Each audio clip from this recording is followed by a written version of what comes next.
Hello students, welcome back to NEPBSC channel. So last video ಅಲ್ಲಿ structure and bonding 1 chapter ನ complete ಮಾಡಿದ್ದೀನಿ. ಆ ಒಂದು ಯೂನಿಟ್ ಅಲ್ಲಿ ಇನ್ನ 2 ಚಾಪ್ಟರ್ಸ್ ಬಾಕಿ ಇದಾವೆ. ಆ 2 ಚಾಪ್ಟರ್ಸ್ ನ ವಿಡಿಯೋಸ್ ನ ಬೇಗ ಅಪ್ಲೋಡ್ ಮಾಡ್ತೀನಿ.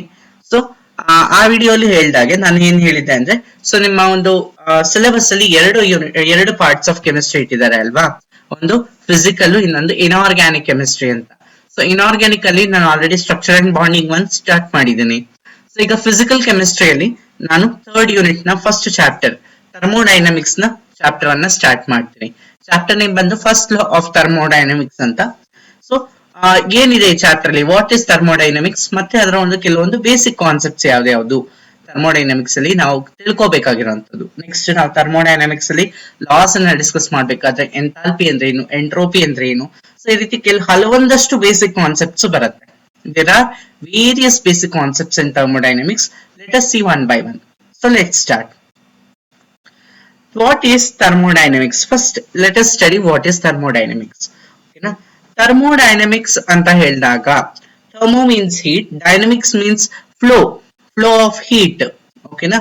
So the study of flow of heat or any other form of energy into or out of a system as it undergoes a physical or chemical transformation is called thermodynamics. Thermodynamics ಅಂತ ಹೇಳಿದಾಗ flow of heat ಅನ್ನ study ಮಾಡುವಂತದ್ದು, in and out. So ಒಂದು system ಇಂದ ಒಳಗಡೆಯಿಂದ ಹೊರಗಡೆ ಹೋಗುವಂತದ್ದು. So heat ಯಾವ ರೀತಿ ಒಳಗಡೆಯಿಂದ ಹೊರಗಡೆ ಹೋಗುತ್ತೆ, ಒಂದು ಬಾಡಿ ಸಿಸ್ಟಮ್ ಇಂದ ಯಾವ ರೀತಿ ನೇಚರ್ಗೆ ಟ್ರಾನ್ಸ್ಫರ್ ಆಗುತ್ತೆ ಅಥವಾ ಯಾವ ರೀತಿ ಟ್ರಾನ್ಸ್ಫಾರ್ಮೇಶನ್ ಆಗುತ್ತೆ ಎನರ್ಜಿ ಅನ್ನೋದನ್ನ ಸ್ಟಡಿ ಮಾಡುವಂತ ಬ್ರಾಂಚ್ ಥರ್ಮೋಡೈನಮಿಕ್ಸ್. ಥರ್ಮೋಡೈನಮಿಕ್ಸ್ ನ ಬೇಸಿಕ್ ಡೆಫಿನೇಷನ್ ನೀವು 2 ಲೈನ್ಸ್ ಅಲ್ಲಿ ಈ ರೀತಿ ಬರೀಬಹುದು: the study of flow of heat or any other form of energy into or out the system. So heat ಅಥವಾ ಯಾವುದೇ ಫಾರ್ಮ್ ಆಫ್ ಎನರ್ಜಿ ಆಗಿರ್ಬೋದು, ಒಂದು ಸಿಸ್ಟಮ್ ಒಳಗಡೆ ಯಾವ ರೀತಿ ಬರುತ್ತೆ ಮತ್ತೆ ಎಕ್ಸಿಟ್ ಯಾವ ರೀತಿ ಆಗುತ್ತೆ, ಸೊ ಮತ್ತೆ ಅದ್ರಲ್ಲಿ ಏನ್ ಟ್ರಾನ್ಸ್ಫಾರ್ಮೇಶನ್ಸ್ ಆಗ್ತಿದೆ ಅನ್ನೋದನ್ನ ಸ್ಟಡಿ ಮಾಡುವಂತ ಬ್ರಾಂಚ್ ಅನ್ನ ಥರ್ಮೋಡೈನಮಿಕ್ಸ್ ಅಂತ ಕರಿತೀವಿ. ಓಕೆನಾ. ಸೊ ಅದರಲ್ಲಿ ಬರುವಂತ ಬೇಸಿಕ್ ಕಾನ್ಸೆಪ್ಟ್ಸ್ ಯಾವ್ದು. ಓಕೆನಾ. So let us see.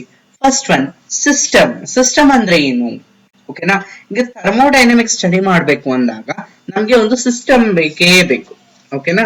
So ಒಂದು ಸಿಸ್ಟಮ್ ಮೇಲೆನೆ ನಾವು ಏನೋ ಥರ್ಮೋಡೈನಮಿಕ್ ಸ್ಟಡಿಯನ್ನ ಮಾಡುವಂತದ್ದು. ಓಕೆನಾ. ಯಾವ್ದರ ಮೇಲೆ ನಾವು ಥರ್ಮೋಡೈನಮಿಕ್ ಸ್ಟಡಿಯನ್ನ ಮಾಡ್ತೀವೋ ಆ ಒಂದು ಪಾರ್ಟ್ ಅನ್ನ ಸಿಸ್ಟಮ್ ಅಂತ ಕರೀತಾರೆ. ಈಗ ಫಾರ್ ಎಕ್ಸಾಂಪಲ್ ನಾನು ಒಂದು ಥರ್ಮೋಡೈನಮಿಕ್ ಸಿಸ್ಟಮ್ ಎಕ್ಸಾಂಪಲ್ ಹೇಳೋದಾದ್ರೆ, ಒಂದು ಬೀಕರ್ ಅಲ್ಲಿ ವಾಟರ್ ನ ತಗೊಂಡು ಬಾಯ್ಲ್ ಮಾಡ್ತೀವಿ. ಓಕೆನಾ. ಎಷ್ಟು ಟೆಂಪರೇಚರ್ ಅಲ್ಲಿ ಬಾಯ್ಲ್ ಆಗ್ತಿದೆ, ಹೀಟ್ ಯಾವ ರೀತಿ, ಸೊ ಆ ಬೀಕರ್ ಇಂದ ಏರ್ಗೆ ವೇಪರ್ಸ್ ಯಾವ ರೀತಿ ಎಕ್ಸ್ಚೇಂಜ್ ಆಗ್ತಿದೆ, ಯಾವ ಫಾರ್ಮ್ ಅಲ್ಲಿ ಹೋಗ್ತಿದೆ ಅನ್ನೋದನ್ನೆಲ್ಲ ಸ್ಟಡಿ ಮಾಡುವಂತದ್ದು ಏನು, ಸಿಸ್ಟಮ್ಗೆ example. So system is the part of the universe ಅಂದ್ರೆ ದ ಎಂಟೈರ್ ಥಿಂಗ್. ಆಮೇಲೆ ಹೇಳ್ತೀನಿ ಸಿಸ್ಟಮ್ ಅಂದ್ರೆ ಏನು ಅಂತ. So system is the part of the universe which is under thermodynamic study. ಯಾವ್ದ್ರ ಮೇಲೆ ನಾವು ಥರ್ಮೋಡೈನಮಿಕ್ ಸ್ಟಡಿಯನ್ನ ಮಾಡ್ತೀವೋ ಆ ಒಂದು ಏನ್ ಹೇಳ್ತೀವಿ, ಆ ಒಂದು ಏರಿಯಾನ ನಾವೆಂತ ಕರಿತೀವಿ, ಸಿಸ್ಟಮ್ ಅಂತ ಕರಿತೀವಿ. ಒಂದು ಬೆಸ್ಟ್ ಎಕ್ಸಾಂಪಲ್ ತಗೊಳ್ಳೋದಾದ್ರೆ, ಒಂದು ಬೀಕರ್ ಅಲ್ಲಿ ವಾಟರ್ ನ ತಗೊಂಡು ಬಾಯ್ಲ್ ಮಾಡ್ತೀವಲ್ಲ, ಆ ಬೀಕರ್ ನ ನಾವು ಒಂದು ಸಿಸ್ಟಮ್ ಅಂತ ಕನ್ಸಿಡರ್ ಮಾಡ್ತೀವಿ. ಓಕೆನಾ. ನೆಕ್ಸ್ಟ್, ಸರೌಂಡಿಂಗ್ಸ್ ಅಂದ್ರೆ ಏನು. ಓಕೆನಾ. ಈಗ ಸಿಸ್ಟಮ್ ಗೊತ್ತಾಯ್ತಲ್ವಾ ನಿಮ್ಗೆ. ಈಗ ಒಂದು ಯಾವ್ದೋ ಒಂದು ಕೆಮಿಸ್ಟ್ರಿ ಲ್ಯಾಬ್ ಅನ್ನ ತಗೊಳ್ಳಿ, ಒಂದು ಬೀಕರ್ ನ ಇಟ್ಬಿಟ್ಟು ನಾವು ಅದ್ರಲ್ಲಿ ವಾಟರ್ ಹಾಕಿ ಬಾಯ್ಲ್ ಮಾಡ್ತಾ ಇದೀವಿ ಅಂದ್ರೆ, ಆ ಬೀಕರು ಪ್ಲಸ್ ವಾಟರ್ ಅದ್ರಲ್ಲಿ ಏನಿದೆ ಅದನ್ನ ಬಿಟ್ಟು ಇನ್ನೇನು ಉಳಿದಿರುತ್ತೆ ಸ್ಪೇಸ್, ಆ ಲ್ಯಾಬ್ ಅಲ್ಲಿ ಇರುವಂತ ಸ್ಪೇಸ್ ಆಗ್ಬೋದು ಅಥವಾ ಇಡೀ ಎಂಟೈರ್ ಥಿಂಗ್. ಸೊ ಅದ್ರ ಅಕ್ಕಪಕ್ಕ ಏನಿದೆ ಅದನ್ನೆಲ್ಲ ಏನಂತ ಹೇಳ್ತೀವಿ, ಸರೌಂಡಿಂಗ್ಸ್ ಅಂತ ಹೇಳ್ತೀವಿ. It is not under thermodynamic study. The remaining part of the universe excluding the system around the system. Excluding the system that means except the system and around the system. ಆ system ನ around ಇರಬೇಕು, ಆ system ಅನ್ನ ಬಿಟ್ಟು, which is not under thermodynamic study is called surroundings. ಅರ್ಥ ಆಯ್ತಲ್ವಾ. Next, boundary ಅಂದ್ರೆ ಏನು.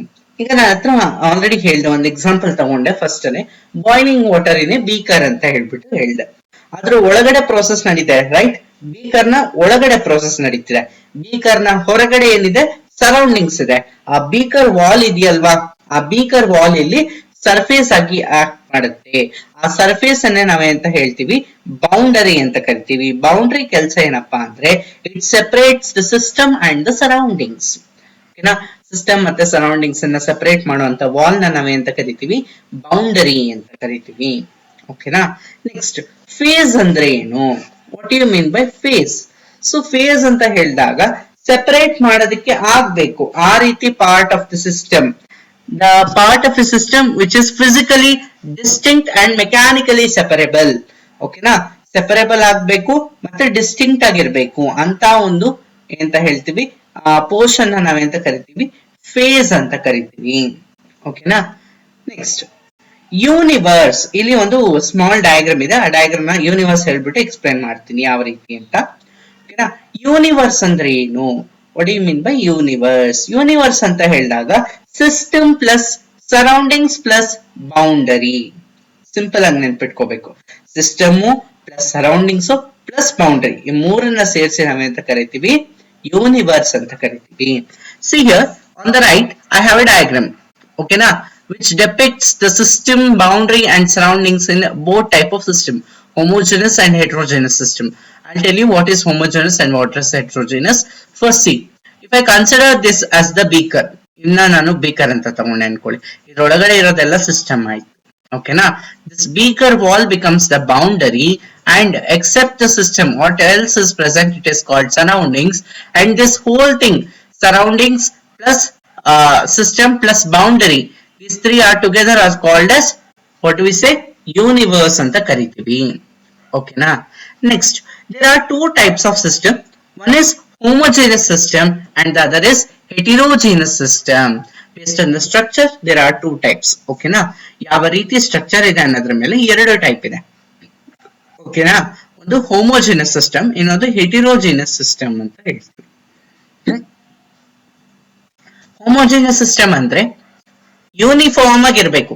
ಅಂದ್ರೆ ಈಗ ನಾವು ಏನ್ ತಗೋತೀವೋ, ಒನ್ ml ಆಫ್ ಏನ್ ನಮ್ಗೆ ಕೊಟ್ಟಿರೋ ಸಿಸ್ಟಮ್ ಅಲ್ಲಿ ಇರುವಂತ 1 ml ಅಥವಾ 1 ಪೋರ್ಷನ್ ಅದ್ರಲ್ಲಿಂದ ತೆಗೆದಾಗ ಇನ್ ಮಿಕ್ಕಿದ್ದು ಕೂಡ ಸಿಸ್ಟಮ್ ಅಲ್ಲಿ ಇರುವಂತದ್ದು ಸೇಮ್ ಇರ್ಬೇಕು, ನಾವೇನ್ ತಗೊಂಡಿರ್ತೀವೋ ಅದೇ ಇರ್ಬೇಕು. ಓಕೆನಾ. ಸೊ ಈಗ ಫಾರ್ ಎಕ್ಸಾಂಪಲ್ ಒಂದು ಸಿಂಗಲ್ ಸಾಲಿಡ್, ಒಂದು ಬೀಕರ್ ಅಲ್ಲಿ ನಾನು ಫುಲ್ ಸೋಡಿಯಂ ಕ್ಲೋರೈಡ್ ಸಾಲ್ಟ್ ಹಾಕ್ತೇನೆ ಅನ್ಕೊಳ್ಳಿ, ಯಾವ ಮೂಲಿಕೆಲ್ ತಗೊಂಡ್ರು ಅದು ಸೋಡಿಯಂ ಕ್ಲೋರೈಡ್ ಅಲ್ವಾ, ಒಂದಿಷ್ಟು ಪಿಂಚ್ ತಗೊಂಡ್ರು ಅದ್ರಲ್ಲಿ ಸೋಡಿಯಂ ಕ್ಲೋರೈಡ್ ಇರುತ್ತೆ. ಓಕೆನಾ. ಸೊ ಒಂದು ಪ್ಯೂರ್ ಸಾಲಿಡ್ ಹಾಕಿದ್ರು ಅಥವಾ ಒಂದು ಪ್ಯೂರ್ ಲಿಕ್ವಿಡ್ ಹಾಕಿದ್ರು ಅಥವಾ ಒಂದು ಸಾಲಿಡ್ ನ ಲಿಕ್ವಿಡ್ ಅಲ್ಲಿ ಕಂಪ್ಲೀಟ್ ಆಗಿ ಡಿಸಾಲ್ವ್ ಮಾಡಿದ್ರು ಕೂಡ ಅದು ಕೂಡ ಒಂದು ಹೋಮೋಜೆನಸ್ ಸಿಸ್ಟಮ್ ಗೆ ಎಕ್ಸಾಂಪಲ್ ಆಗುತ್ತೆ. So homogeneous system can be defined as when the system is uniform throughout, it is called a homogeneous system. Okay na. Next, opposite to this is heterogeneous system. What do you mean by heterogeneous system? Heterogeneous system anta bandaga there are two or more phases, it consists of two or more phases irbeku, or a system which is not uniform throughout is called heterogeneous system. Okay na. So iga for example see here I have a homogeneous system, just potassium nitrate solution ಮಾತ್ರ ಇದೆ. So ಇಲ್ಲಿ ಎಷ್ಟು 1 ml ಅಲ್ಲ 1 drop ತಗೊಂಡ್ರು ಕೂಡ potassium nitrate ಇರುತ್ತೆ. ಓಕೆನಾ. But in this heterogeneous system there is potassium nitrate as well as lead iodide ಏನಾಗಿದೆ ಕೆಳಗಡೆ ಕೂತಿದೆ, ಸೆಟ್ಲ್ ಆಗಿದೆ, ರೈಟ್. ಸೊ ನಾನು ಸಿಸ್ಟಮ್ ನ ಎಷ್ಟೇ ಶೇಕ್ ಮಾಡಿದ್ರು ಕೂಡ ಲೆಡ್ ಅಯೋಡೈಡ್ ಕೆಳಗಡೆ ಕೂತ್ಕೊಡುತ್ತೆ. ಸೊ ಅದರಿಂದ ಏನಾಗುತ್ತೆ, ಕಾಂಪೋಸಿಷನ್ ಚೇಂಜಸ್ ಆಗುತ್ತೆ. ಓಕೆನಾ. So that type of system is called heterogeneous system. ಇನ್ನ ಒಂದು ಬೇಸಿಕ್ ಎಕ್ಸಾಂಪಲ್ ಹೇಳೋದಾದ್ರೆ ಐಸ್ ಇರುತ್ತಲ್ವಾ, so solid form of water, ice. So ice ಅನ್ನ ವಾಟರ್ ಅಲ್ಲಿ ಹಾಕಿದಾಗ ಅದು ಕೂಡ ಹೆಟರೋಜೆನಸ್ ಸಿಸ್ಟಮ್. ಯಾಕೆ ಅಂತ ಹೇಳಿದಾಗ, ಸೊ ಒಂದು solid it has a lesser density, ಒಂದು liquid it has a higher density ಆಗುತ್ತೆ. ಓಕೆನಾ. So or ice in contact with paper etcetera. ಓಕೆನಾ. ಸೊ ನೆಕ್ಸ್ಟ್ ಬರೋದಾದ್ರೆ based on the nature of boundary also there are two types of system, sorry 3 types of system ಇದೆ. based on the nature of boundary there are 3 types of system. ಯಾವ್ದು? ಒಂದು open system ಅಂತೀವಿ, ಇನ್ನೊಂದು close system ಅಂತೀವಿ, ಇನ್ನೊಂದು isolated system ಅಂತ ಕರಿತೀವಿ. Heat exchange ಆಗ್ತಾ ಇದೆ ಅಂದಾಗ matter as well as heat ಅಥವಾ ಎನರ್ಜಿ, ಯಾವುದೇ ಫಾರ್ಮ್ ಆಫ್ ಎನರ್ಜಿ ಆಗಿರ್ಬೋದು, ಹೀಟ್ ಅಂತಾನೆ ಅಲ್ಲ. So A system which exchanges matter as well as surroundings, sorry matter as well as energy with the surroundings, okay na, is called a open system. Example ಹೇಳೋದಾದ್ರೆ ಒಂದು best example, ಒಂದು beaker ಅಲ್ಲಿ water ಇಟ್ಬಿಟ್ಟು ಅದನ್ನ open ಮಾಡ್ಬಿಟ್ಟು ಬಿಟ್ಟಾಗ ಏನಾಗುತ್ತೆ, vapours ಏನಾಗುತ್ತೆ, ಮ್ಯಾಟರ್ ವೇಪರ್ಸ್ ಫಾರ್ಮ್ ಅಲ್ಲಿ ಏನಾಗುತ್ತೆ ಅಟ್ಮಾಸ್ಫಿಯರ್ ಗೆ ಎಕ್ಸ್ಚೇಂಜ್ ಆಗುತ್ತೆ. ಇನ್ನ ಹೇಳೋದಾದ್ರೆ ಸೊ ವೇಪರ್ಸ್ ಆ ರೀತಿ ಎಕ್ಸ್ಚೇಂಜ್ ಆಗುತ್ತೆ. ಸೊ ಅದು ಬಿಟ್ರೆ ಇನ್ನೇನ್ ಹೇಳ್ಬೋದು, ಸೊ ನಾರ್ಮಲ್ ಆಗಿ, ಸೊ ಅದು ಬಿಟ್ರೆ ಇನ್ನೇನ್ ಹೇಳ್ಬೋದು, ವೇಪರ್ ಎಕ್ಸ್ಚೇಂಜ್ ಆಗುತ್ತೆ. ಅದ್ ಬಿಟ್ರೆ ಹೀಟ್ ಕೂಡ ಎಕ್ಸ್ಚೇಂಜ್ ಆಗುತ್ತೆ ಅಲ್ವಾ. ಹೀಟ್ ಕೂಡ ಏನಾಗುತ್ತೆ, ಆ ಬೀಕರ್ ಇಂದ ಒಂದು ನೇಚರ್ಗೆ ಎಕ್ಸ್ಚೇಂಜ್ ಆಗುತ್ತೆ. ಸ್ವಲ್ಪ ಹೊತ್ತು ಹಾಗೆ ಬಿಟ್ರೆ ಏನಾಗುತ್ತೆ, ಅದು ಕೂಲ್ ಆಗ್ಬಿಡುತ್ತೆ, ರೈಟ್. ಸೊ ಹೀಟ್ ಕೂಡ ಅಲ್ಲಿ ಎಕ್ಸ್ಚೇಂಜ್ ಆಗ್ತಿದೆ ಅಂತ ಅರ್ಥ. ಓಕೆನಾ. So that is an example for open system. ಓಕೆನಾ. ನೆಕ್ಸ್ಟ್ ಕ್ಲೋಸ್ಡ್ ಸಿಸ್ಟಮ್ ಅಂದ್ರೆ ಏನು? ಕ್ಲೋಸ್ಡ್ ಸಿಸ್ಟಮ್ ಅಂದ್ರೆ, ಸೊ ಇಲ್ಲಿ ಏನಾಗುತ್ತೆ, ಎನರ್ಜಿ ಎಕ್ಸ್ಚೇಂಜ್ ಆಗುತ್ತೆ ಬಟ್ ಮ್ಯಾಟರ್ ಎಕ್ಸ್ಚೇಂಜ್ ಆಗಲ್ಲ. Quantity of the matter does not exchange.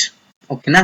So ಈಗ ನಾನು ಇದಕ್ಕೆ ಎಕ್ಸಾಂಪಲ್ ಹೇಳ್ಬೇಕಾದ್ರೆ, ನಾವು ಜನರಲ್ ಆಗಿ ಅಡಿಗೆ ಮನೆಗಳಲ್ಲಿ ನೋಡಿದಾಗ ಒಂದು ಯಾವ್ದಾನ ಪಾತ್ರೆಯಲ್ಲಿ ನೀರನ್ನ ಕಾಯಿಸೋದಕ್ಕೆ ಇಟ್ಬಿಟ್ಟು ಅದ್ರ ಮೇಲೆ ಏನಾದ್ರೂ ಕ್ಲೋಸ್ ಮಾಡ್ಬಿಡ್ತೀವಿ ಅನ್ಕೊಳ್ಳಿ, ಕಂಪ್ಲೀಟ್ ಆಗಿ ಕ್ಲೋಸ್ ಮಾಡ್ಬಿಟ್ಟಾಗ ಏನಾಗುತ್ತೆ, ವಾಟರ್ ಅಲ್ಲೇ ವೇಪರ್ ಫಾರ್ಮ್ ಹೋಗುತ್ತೆ, ಮತ್ತೆ ಆ ಪ್ಲೇಟ್ ಏನಿಟ್ಟಿರ್ತೀವೋ ಅದ್ರ ಮೇಲೆ ಏನಿಟ್ಟಿರ್ತೀವೋ ಅದ್ರ ಮೇಲೆ ಡೆಪಾಸಿಟ್ ಆಗಿ ಮತ್ತೆ ಅದ್ರೊಳಕ್ಕೆ ಬೀಳ್ತಾ ಇರುತ್ತೆ, ರೈಟ್. ಸೊ ಅಲ್ಲಿ ಏನಾಗುತ್ತೆ, ಮ್ಯಾಟರ್ ಎಕ್ಸ್ಚೇಂಜ್ ಆಗಲ್ಲ, ಬಟ್ ಸ್ವಲ್ಪ ಹೊತ್ತು ಅದನ್ನ ಹಾಗೆ ಬಿಟ್ರೆ ಕೂಡ ಹೀಟ್ ಏನಾಗುತ್ತೆ, ಕಡಿಮೆ ಆಗ್ಬಿಡುತ್ತೆ. So that is an example for closed system. ಓಕೆನಾ. ಸೊ ವೇಪರ್ ಎಸ್ಕೇಪ್ ಆಗಲ್ಲ, ಬಟ್ ಏನಾಗುತ್ತೆ, ಹೀಟ್ ಅನ್ನೋವಂಥದ್ದು ವಾಲ್ಸ್ ಇಂದ ಎಸ್ಕೇಪ್ ಆಗುತ್ತೆ. Next isolated system. ಐಸೋಲೇಟೆಡ್ ಅಂದಾಗ ಈ ಎನರ್ಜಿನೂ ಎಕ್ಸ್ಚೇಂಜ್ ಆಗಲ್ಲ, ಮ್ಯಾಟರು ಎಕ್ಸ್ಚೇಂಜ್ ಆಗಲ್ಲ. ಓಕೆನಾ. ಸೊ ಅಂತ ಒಂದು ಇದನ್ನ ಎಂತ ಹೇಳ್ತೀವಿ, ಐಸೋಲೇಟೆಡ್ ಸಿಸ್ಟಮ್ ಅಂತ ಹೇಳ್ತೀವಿ. ಸಪೋಸ್ ಈಗ ಐಸೋಲೇಟೆಡ್ ಸಿಸ್ಟಮ್ಗೆ ಒಂದು ಬೆಸ್ಟ್ ಎಕ್ಸಾಂಪಲ್ ನಾವು ಡೈಲಿ ಲೈಫ್ ಅಲ್ಲಿ ನೋಡುವಂತ ಎಕ್ಸಾಂಪಲ್ಸ್ ಯಾವ್ದಪ್ಪ ಅಂದ್ರೆ ಥರ್ಮಸ್ ಫ್ಲಾಸ್ಕ್. ಥರ್ಮಲ್ ಫ್ಲಾಸ್ಕ್ ನೋಡಿದಿರ ಅಲ್ವಾ. ಸೊ ನಾರ್ಮಲ್ ಆಗಿ ಕಾಫಿ ಟೀ ಏನೇ ಹಾಕಿಟ್ರು ಕೂಡ ಕೆಲವೊಂದು ಫ್ಲಾಸ್ಕ್ ಬರುತ್ತಲ್ವಾ, ಥರ್ಮಲ್ ಫ್ಲಾಸ್ಕ್. ಸೊ ಅದರಲ್ಲಿ ಕಾಫಿ ಅಥವಾ ಟೀ ಏನೇ ಬಿಸಿ ಹಾಕಿಟ್ರು ಅಥವಾ ಕೋಲ್ಡ್ ವಾಟರ್ ಹಾಕಿಟ್ರು ಕೂಡ ಅದೇನಾಗಿರುತ್ತೆ, ಅದೇ ರೀತಿಯಲ್ಲಿ ಇರುತ್ತೆ, ರೈಟ್. ಸೊ ಏನಾಗುತ್ತೆ, ಎಕ್ಸ್ಚೇಂಜ್ ಅನ್ನೋವಂಥದ್ದು ಆಗಲ್ಲ, ಹೀಟ್ ಅನ್ನೋವಂಥದ್ದು ಎಕ್ಸ್ಚೇಂಜ್ ಆಗಲ್ಲ, ಮ್ಯಾಟರ್ ಅನ್ನೋವಂಥದ್ದು ಎಕ್ಸ್ಚೇಂಜ್ ಆಗಲ್ಲ. ಇನ್ನ ಒಂದು ಎಕ್ಸಾಂಪಲ್, ಕೆಮಿಕಲ್ ಎಕ್ಸಾಂಪಲ್ ಹೇಳೋದಾದ್ರೆ, ಒಂದು ಟ್ಯೂಬ್, ಐಸೋಲೇಟೆಡ್ ಟ್ಯೂಬ್ ಅಲ್ಲಿ ಏನ್ ಮಾಡ್ತೀವಿ, ಸ್ಮಾಲ್ ಅಮೌಂಟ್ ಆಫ್ ವಾಟರ್ ತಗೊಂಡು ಸೋಡಿಯಂ ಮೆಟಲ್ ನ ಹಾಕಿ ಅದನ್ನ ಪೂರ್ತಿ ಇನ್ಸುಲೇಟ್ ಮಾಡ್ಬಿಡ್ತೀವಿ.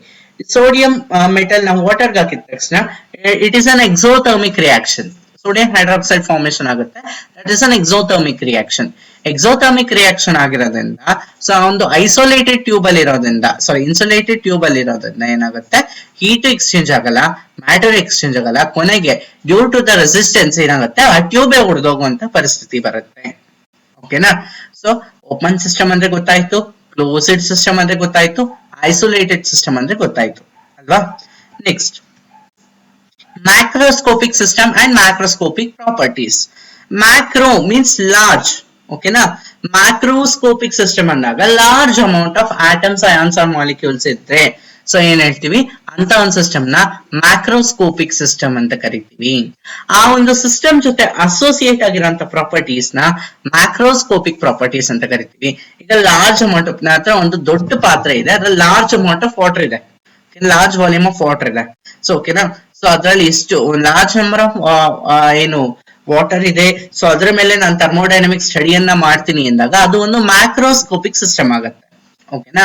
ಸೊ ಅದ್ರ ಮೇಲೆ ಅಸೋಸಿಯೇಟ್ ಆಗುವಂತ ಪ್ರಾಪರ್ಟೀಸ್, ಅದರ ವಾಲ್ಯೂಮ್ ಆಗ್ಬೋದು, ಅದರ ಪ್ರೆಷರ್ ಆಗ್ಬೋದು, ಅದರ ಟೆಂಪರೇಚರ್ ಆಗ್ಬೋದು, ಡೆನ್ಸಿಟಿ ಆಗ್ಬೋದು, ಇದೇನನ್ನ ನಾವು ನೋಡ್ತೀವೋ those properties are called as macroscopic properties.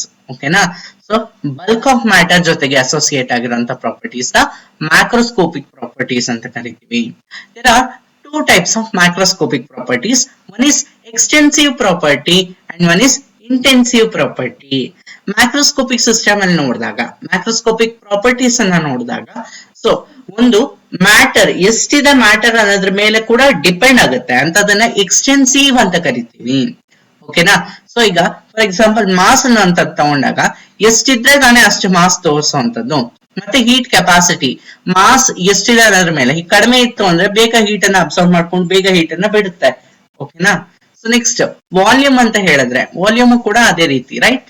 So ಇದು ಬಂದು extensive properties. Next intensive properties ಅಂತ ಹೇಳಿದ್ರೆ, so the properties which does not depend upon the number amount of substance present in the system. ಓಕೆನಾ. So ಯಾವುದೇ ರೀತಿಯಂತ amount of substance ಮೇಲೆ depend ಆಗದೆ ಇರುವಂತ properties ನ ಇಂಟೆನ್ಸಿವ್ ಪ್ರಾಪರ್ಟೀಸ್ ಅಂತ ಕರಿತೀವಿ. ಓಕೆನಾ. ಸೊ ಅಂದ್ರೆ ಎಷ್ಟಿದ್ರು ಕೂಡ, ಸ್ಮಾಲ್ ಕ್ವಾಂಟಿಟಿ ಇದ್ರೂ ಕೂಡ ಆ ಪ್ರಾಪರ್ಟಿ ಅಷ್ಟೇ ಎಫೆಕ್ಟ್ ಬೀಳುತ್ತೆ. ಓಕೆನಾ. ಲಾರ್ಜ್ ಕ್ವಾಂಟಿಟಿ ಇದ್ರೂ ಕೂಡ ಅದೇ ಎಫೆಕ್ಟ್ ಅನ್ನ ತೋರಿಸುತ್ತೆ. ಅಂತ ಪ್ರಾಪರ್ಟೀಸ್ ನ ಇಂಟೆನ್ಸಿವ್ ಪ್ರಾಪರ್ಟೀಸ್ ಅಂತ ಕರಿತೀವಿ. Some examples are pressure, temperature, density and concentration. Density, ಈಗ ನೀವು ವಾಟರ್ಗೆ ಡೆನ್ಸಿಟಿ ಅಂತ ನೋಡಿದಾಗ ಜಾಸ್ತಿ ಆಯಿಲ್ ತಗೊಂಡು ವಾಟರ್ ಮೇಲೆ ಹಾಕಿದ್ರು ಅದು ವಾಟರ್ ಮೇಲೆ ಫ್ಲೋಟ್ ಆಗುತ್ತೆ, ಕಡಿಮೆ ಆಯಿಲ್ ತಗೊಂಡು ವಾಟರ್ ಮೇಲೆ ಹಾಕಿದ್ರು ಅದ್ರ ಮೇಲೆ ಫ್ಲೋಟ್ ಆಗುತ್ತೆ, ರೈಟ್. ಸೊ ದಟ್ ಈಸ್ ಏನಂತ ಹೇಳ್ಬೋದು, ಎಕ್ಸ್ಟೆನ್ಸಿವ್ ಇಂಟೆನ್ಸಿವ್ ಪ್ರಾಪರ್ಟೀಸ್ ನ ಸ್ಟಡಿ ಮಾಡೋದಕ್ಕೆ ಒಂದು ಈಸಿಯಾಗಿ ಹೆಲ್ಪ್ ಆಗುತ್ತೆ. ಓಕೆನಾ. Next, what do you mean by state of a system? State of a system ಅಂದ್ರೆ ಏನು, ಸ್ಟೇಟ್ ವೇರಿಯೇಬಲ್ಸ್ ಅಂದ್ರೆ ಏನು ಅಂತ ಹೇಳ್ತೀನಿ. ಓಕೆನಾ. ಸೊ ಈಗ ಒಂದು ಥರ್ಮೋಡೈನಮಿಕ್ ಸಿಸ್ಟಮ್, ಯಾವ್ದ್ರ ಮೇಲೆ ನಾವು ಥರ್ಮೋಡೈನಮಿಕ್ ಸ್ಟಡಿಯನ್ನು ಮಾಡ್ತೀವಿ ಅನ್ಕೋತೀವೋ, ಓಕೆನಾ, ಆ ಒಂದು ಸಿಸ್ಟಮ್ ಅನ್ನ ನಾನು ತಗೊಂಡಾಗ ಅದರ ಪ್ರಾಪರ್ಟೀಸ್ ಏನಾಗಿರುತ್ತೆ, ಫಿಕ್ಸ್ಡ್ ಆಗಿರುತ್ತೆ. A thermodynamic system is said to be in a certain state when all its properties are fixed. ಎಲ್ಲಾ ಪ್ರಾಪರ್ಟೀಸ್ ಫಿಕ್ಸ್ ಆಗಿರುತ್ತೆ, ಓಕೆನಾ. ಸೊ ಅವಾಗ ಏನಾಗುತ್ತೆ, ಏನಾಗುತ್ತೆ with the change in temperature, ಎಲ್ಲಾ ಪ್ರಾಪರ್ಟೀಸ್ ಫಿಕ್ಸ್ ಆಗಿದ್ದಾಗ ಟೆಂಪರೇಚರ್ ಏನಾದ್ರು ಚೇಂಜ್ ಆಯ್ತು ಅಂದ್ರೆ, ಬೇರೆ ಪ್ರಾಪರ್ಟೀಸ್ ಚೇಂಜ್ ಆದ್ರೆ, ಓಕೆನಾ. ಸೊ ಫಸ್ಟ್ ಸ್ಟೇಟ್ ನ ಲಾಸ್ಟ್ ಸ್ಟೇಟ್ ನ ಇನಿಷಿಯಲ್ ಅಂಡ್ ಫೈನಲ್ ಸ್ಟೇಟ್ ಅಂತ ಕರಿತೀವಿ. ಚೇಂಜ್ ಆಯ್ತು ಅಂದ್ರೆ ಅವಾಗ ಅದನ್ನ change in state of A property ಅಂತ ಕರಿತೀವಿ, ಓಕೆನಾ. ಈಗ ಅಂದ್ರೆ ಒಂದು ಥರ್ಮೋಡೈನಮಿಕ್ ಸಿಸ್ಟಮ್ ಇದೆ, ಪ್ರಾಪರ್ಟೀಸ್ ಫಿಕ್ಸ್ ಆಗ್ಬಿಟ್ಟಿದೆ, ಓಕೆನಾ. ಸೊ ಬರೀ ಟೆಂಪರೇಚರ್ ನ ಮಾತ್ರ ರೈಸ್ ಮಾಡ್ತೀನಿ, ಟೆಂಪರೇಚರ್ ನ ಮಾತ್ರ ರೈಸ್ ಮಾಡಿದಾಗ ಏನಾಗುತ್ತೆ, ಬೇರೆ ಪ್ರಾಪರ್ಟೀಸ್ ಏನಾದ್ರು ಚೇಂಜ್ ಆದ್ರೆ we can say that there is a change in the state. Change ಆಯ್ತು ಅಂದಾಗ ಫಸ್ಟ್ ಸ್ಟೇಜ್ ಅನ್ನ ಇನಿಷಿಯಲ್ ಸ್ಟೇಜ್ ಅಂತೀವಿ, ಲಾಸ್ಟ್ ಸ್ಟೇಜ್ ನ ಫೈನಲ್ ಸ್ಟೇಟ್ ಅಂತ ಕರಿತೀವಿ, ಓಕೆನಾ. Next, what are state variables? State variables ಅಂದ್ರೆ ಏನು, ಓಕೆನಾ. ಯಾವುದೇ ಒಂದು ಸಿಸ್ಟಮ್ ನಾವು ಸ್ಟೇಟ್ ಅನ್ನ ಹೇಳ್ಬೇಕಾದಾಗ, initial stage and final stage ಅಂತ ಹೇಳ್ಬೇಕಾದಾಗ ಕೆಲವೊಂದು ಪ್ರಾಪರ್ಟೀಸ್ ಅಥವಾ ವೇರಿಯೇಬಲ್ಸ್ ನ ಯೂಸ್ ಮಾಡ್ತೀವಿ.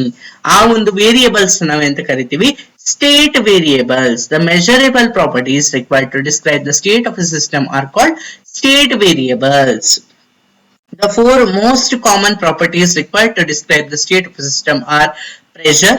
So ನಾಲ್ಕು state properties, common state properties ಯಾವ್ದಪ್ಪ ಅಂದ್ರೆ ಪ್ರೆಷರ್, ವಾಲ್ಯೂಮ್, ಟೆಂಪರೇಚರ್ ಮತ್ತೆ ಕಾಂಪೋಸಿಷನ್. ಅದ್ರಲ್ಲಿ ಏನಿದೆ ಅನ್ನುವಂಥದ್ದು.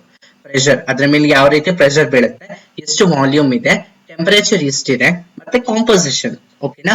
ಸೊ ಇದರ ರಿಲೇಶನ್ಶಿಪ್ ನ ನಾವು ಈಕ್ವೇಶನ್ ಆಫ್ ಸ್ಟೇಟ್ ಅಂತ ಕರಿತೀವಿ, ಓಕೆನಾ. ಸೊ ನೆಕ್ಸ್ಟ್ ವಿಡಿಯೋ ಅಲ್ಲಿ ನಾನು ಈಕ್ವೇಶನ್ ಆಫ್ ಸ್ಟೇಟ್ ಅನ್ನ ಯೂಸ್ ಮಾಡ್ಕೊಂಡು ಐಡಿಯಲ್ ಗ್ಯಾಸ್ಗೆ ಯಾವ ರೀತಿ ಈಕ್ವೇಶನ್ ಆಫ್ ಸ್ಟೇಟ್ ಅನ್ನ ಬರೀತೀವಿ, ಮತ್ತೆ ಇನ್ನೂ ಕೆಲವೊಂದಷ್ಟು ಥರ್ಮೋಡೈನಮಿಕ್ಸ್ ಬೇಸಿಕ್ಸ್ ಇದಾವೆ, ಆ ಬೇಸಿಕ್ಸ್ ಅನ್ನ ಹೇಳ್ಕೊಡ್ತೀನಿ. So thanks for watching. If you like this video, please like, share and subscribe to my channel. Thanks for watching.